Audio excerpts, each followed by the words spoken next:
Well, hello and welcome again. If you are tuning into this episode, it undoubtedly means that you are at some point in your grieving journey.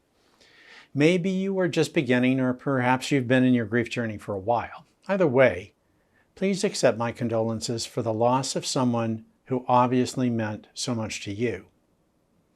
This episode is very simple. I'm going to review with you a short list of terms that get thrown around following the loss of loved ones. My goal in this episode is to define these terms in a way that may be helpful as you speak with others about your loss. So far in my introduction, I've already used words or terms including loss and grieving, so why don't we start right there?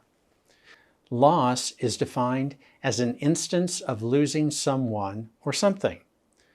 But for our purposes here, we're talking about a loved one who has died versus, let's say, an estrangement or a divorce. Grief refers to the deep emotional angst and mental distress you're feeling in response to the death of your loved one. Your grief experience can range from deep sadness to numbness to overwhelming anguish. You may struggle with regrets, guilt, remorse for things you did or didn't do. You may feel abandoned by the person who died, anger for leaving you behind, and even resentment. All this is grief. Bereavement is the period or state of mourning after a loss of a loved one. You've probably heard the term bereavement leave, and that might refer to an employer-approved benefit for time off following the death of a loved one. Mourning is the outward behaviors or verbal expressions of the grieving person. I think of grieving as what a person feels on the inside, and mourning as the behaviors others see on the outside. In times past and in other culture, mourning might involve societal expectations of a bereaved person. They might wear black, they might abstain from a normal social life, etc. In our society, there really are no universal expectations of a mourner. The next word I want to define is trauma, and that is the mental and emotional injury that often accompanies the loss of a loved one.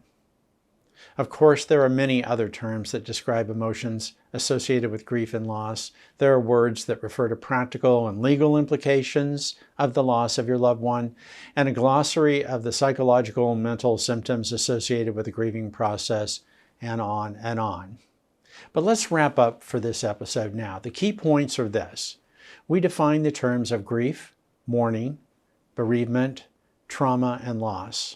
And note, you can download these terms and their definitions right down below this video. There's a download button. We are reminded that our grief is unique in what we feel and how we express ourselves as we mourn. There are no universal societal norms for mourning behaviors, which give us few guidelines, while it also does allow us for individual freedom as we grieve. I want to leave you with a stepping stone. How would you prefer that others see you as you mourn? Consider asking a good friend what they are observing and see if their perceptions and your intentions match. And a reflection for today. Our internal world and the outer world we experience are known only to us unless we share with others. When we share our personal experience with others, we open up the possibility of aligning our personal internal perceptions with the world around us.